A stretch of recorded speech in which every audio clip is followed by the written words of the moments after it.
Hi friends, ఈరోజు వచ్చేసి దోసకాయ పచ్చడి చేసేద్దాం. దోసకాయలు వచ్చేసి ఇక్కడ 2 తీసుకున్నానండి. ఇవి వచ్చేసి మా పక్క వాళ్ళ చెట్టు కాస్త ఇచ్చారండి. దోసకాయ పచ్చడి చాలా టేస్టీగా ఉంటుందండి.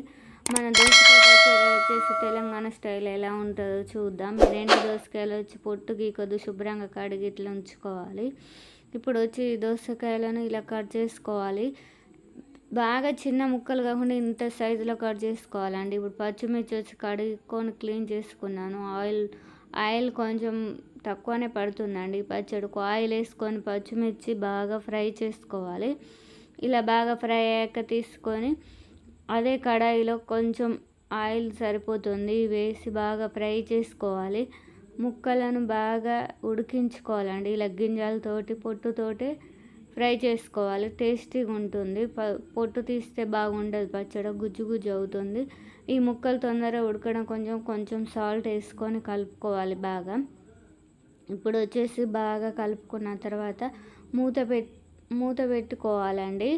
మూత పెట్టుకుంటే తొందర ఉడుకుతాయి. ఇప్పుడు వచ్చేసి 5 నిమిషాల తర్వాత తీసి ఇలా కలిపితే ఇలా అయ్యాయి. ఉప్పు వేసాం కాబట్టి వాటర్లా అయ్యాయి. కొంచెం పసుపు వేసుకొని కలుపుకోవాలి. పచ్చడి కలర్ బాగుంటుంది పసుపు వేసుకుంటే. ఇప్పుడు వచ్చేసి మూత పెట్టుకోవాలి. ఇప్పుడు వచ్చేసి మూత తీసి చూసరికి ఇలా ఉన్నది. 5 మినిట్స్ తర్వాత కొంచెం ఉడికాక చింతపండు వేసుకోవాలి. కొంచెం చింతపండు వేస్తే టేస్ట్ బాగుంటుందండి. పుల్లగా చాలా బాగుంటుందండి టేస్ట్ మాత్రం. ఒకసారి చేసి చూడండి. దోసకాయ కర్రీ చేస్తే మా ఇంట్లో ఎవరు తినరు. ఇలా దోసకాయ పచ్చడి చేస్తేనే తింటారు. ఇప్పుడు వచ్చేసి ఆనియన్స్ ఇలా కట్ చేసుకొని వేసుకోవాలి లాస్ట్ ఫైనల్కి వచ్చాక. ఒకసారి మూత పెట్టి తీస్తే కొంచెం ఆనియన్స్ ఉడికాయి. ఇప్పుడు వచ్చేసి స్టవ్ ఆఫ్ చేసుకోవాలి. మిక్సీ గిన్నెలో పచ్చిమిర్చి, వెల్లుల్లిపాయలు, కొంచెం జీలకర్ర వేసుకోవాలి. వేసుకొని కొంచెం సాల్ట్ వేసుకోవాలి. కొంచెం వేసుకోవాలండి, అక్కడ వేసుకున్నాం కాబట్టి అప్పుడు. ఇప్పుడు మిక్సీ పట్టుకోవాలి. మిక్సీ పడితే ఇలా అయింది. ఇప్పుడు వచ్చేసి దోసకాయ ముక్కలు బాగా చల్లారాక ఇలా మిక్సీ బౌల్లో వేసుకొని మిక్సీ పట్టుకోవాలి.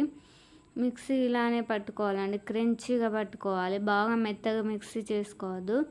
ఇలా ఉంటే బాగా టేస్ట్ ఉంటుంది. ఇప్పుడు వచ్చేసి పోపు కోసం బౌల్ పెట్టుకొని ఎండుమిర్చి, పోపు గింజలు వేసుకోవాలండి.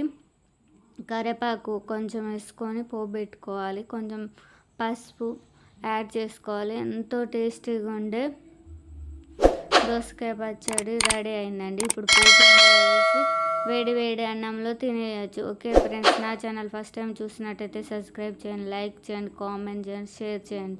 Bye friends.